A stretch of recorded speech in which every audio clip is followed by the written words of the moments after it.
Digámoslo al estilo de etcétera, con franqueza, con claridad y con contundencia. Claudia Sheinbaum, la presidenta de México, es más que una jefa de Estado, la jefa de una mafia encaramada en el poder, lo que a ella le implica la defensa no solo de la ineptitud y de la corrupción, además de las políticas públicas que significan un desastre para nuestro país. Además de todo eso es, digámoslo como he dicho, de manera clara y contundente, defensora de los grupos del CO. Así como ustedes escuchan.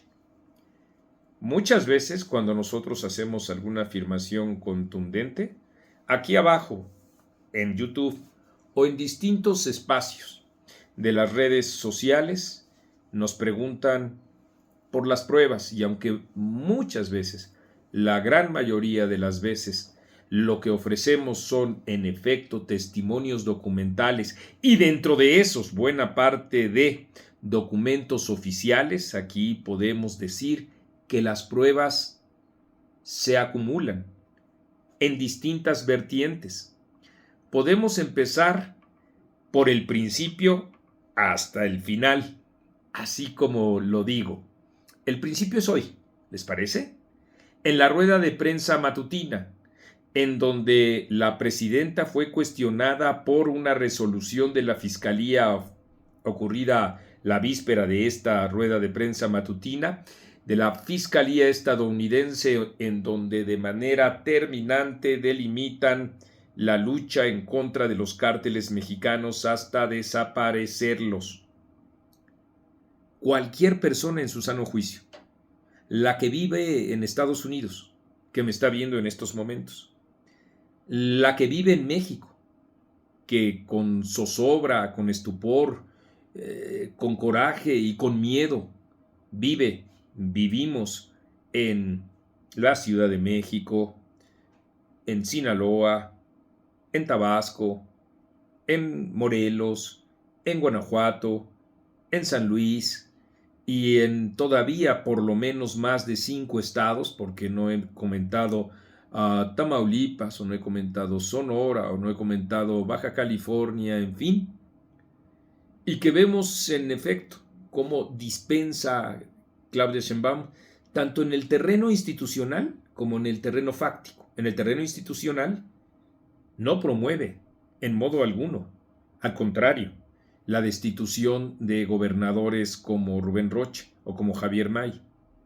ni tampoco promueve, al contrario, investigaciones, por ejemplo, en contra del exgobernador Cuauhtémoc Blanco, ya vieron ustedes, también para estupor y para enojo de millones de ciudadanos, porque esto no se circunscribe nada más a una demarcación, Morelos, etcétera, etcétera. ¿Cómo el Congreso de Morelos destituye al fiscal que ordena la promoción del desafuero de Cuauhtémoc Blanco a efecto de ser investigado por múltiples delitos? Y todavía el día de hoy, ustedes lo vieron, ella felicita al Congreso local, al Congreso de Morelos, por haber destituido al fiscal. Esos son los datos, esas son las pruebas, pero les decía, en relación con las resoluciones de la Fiscalía estadounidense, cualquiera de nosotros diría, qué bueno. Y sin embargo, Claudia Sheinbaum se convierte en la mejor defensora de estos cárteles. Y hoy en la mañana lo que hizo fue defenderlos. ¿Cómo defenderlos?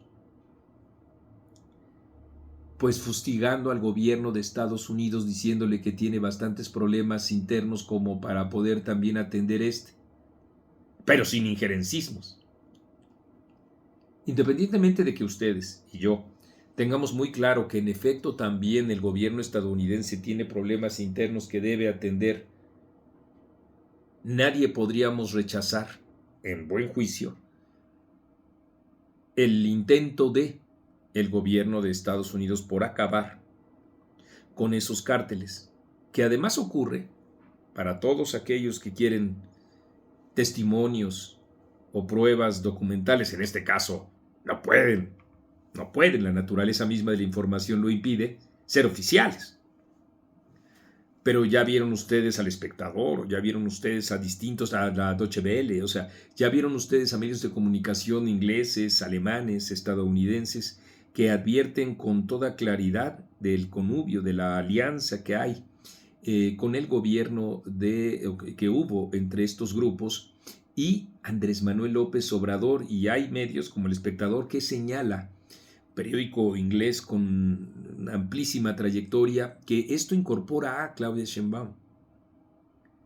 Y luego, en efecto, vemos cómo el combate a la inseguridad se cifra en datos que tratan de ser espectaculares, porque Claudia lo que trata de hacer es utilizar a los medios de comunicación para magnificar una acción realmente pequeña, como si fuera una gran lucha que además se distancia de Andrés Manuel López Obrador. Y dije esto porque ustedes recordarán, y este también es un elemento clave, cuando Harfuch dijo que el diálogo y los acuerdos con los grupos del CEU eran toda un error, una equivocación y un espejismo, señaló específicamente.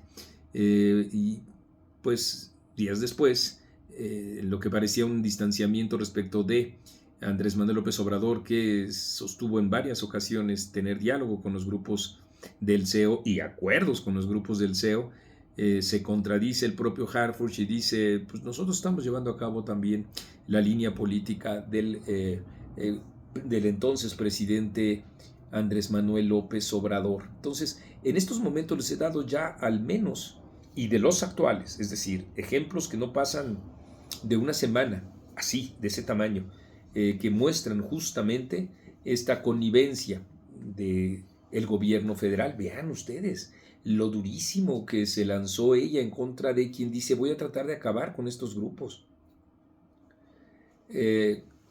Una mandataria podría saludar ese intento, ese esfuerzo, ese objetivo de parte de los estadounidenses y desde luego ofrecer esa cooperación para que se haga de manera conjunta y con pleno respeto a nuestra soberanía. Pero no, ella no solo no lo celebra, sino que lo condena. Y así es como se da esa permisividad sistemática en el país. Y cuando yo digo en el país, no es una cuestión abstracta, es una cuestión que vivimos permanentemente. Mientras el gobierno de Estados Unidos, a través de su fiscalía, señaló lo que les he reseñado a ustedes, ya vieron, ahí están las imágenes de lo que estaba ocurriendo en esos momentos en Sinaloa. Y también, por supuesto, que ven con eso cómo en la mera, así, en la mera ceremonia llevada a cabo a propósito de una constitución pisoteada, respaldan a Ricardo Rocha, dice Gerardo Fernández Noroña, a Rubén Rocha, ahí en Sinaloa. Imagínense ustedes que eso ocurriera con otro tipo de gobiernos que no sean los populistas. Estos mismos populistas estarían lanzándose. Y el otro elemento, todos estos farsantes de la 4T, todos, el nombre que ustedes quieran, el que me digan, Julio Hernández, el cartonista Hernández también, José Hernández, quienes ustedes me digan, Andrea Chávez, Patricia Armendáriz, Sabina Berman, Álvaro Delgado, ninguno condena a los grupos criminales. Absolutamente ninguno, porque su función justamente no es esa. Les invito, dicho sea de paso, a que adquieran estos libros, igual que el mío más reciente, en donde, claro, hablamos de todos estos y de muchos que se encuentran, sin lugar a dudas, relacionados con la violencia que vive nuestro país. Nosotros vamos a estar documentando ello, por eso los invitamos a que nos sigan, a que aquí abajo de esta pantalla, participen con su fondeo, es para nosotros de la mayor importancia, o que lo hagan a través de las herramientas que permite YouTube. Como sea, tenemos la firme convicción de enfrentar ese aparato de propaganda, por muy grande que sea, no importa. La fuerza de la razón, la fuerza de los hechos, siempre se abrirá paso, tanto que no hay propaganda alguna que le quite el San Benito al gobierno actual y al anterior de haberse coludido, de estar coludidos con estos grupos que han hecho de la inseguridad una situación permanente en nuestro país. Y nosotros lo estaremos documentando, porque eso es etcétera. Y yo soy Marco Levario Turcot.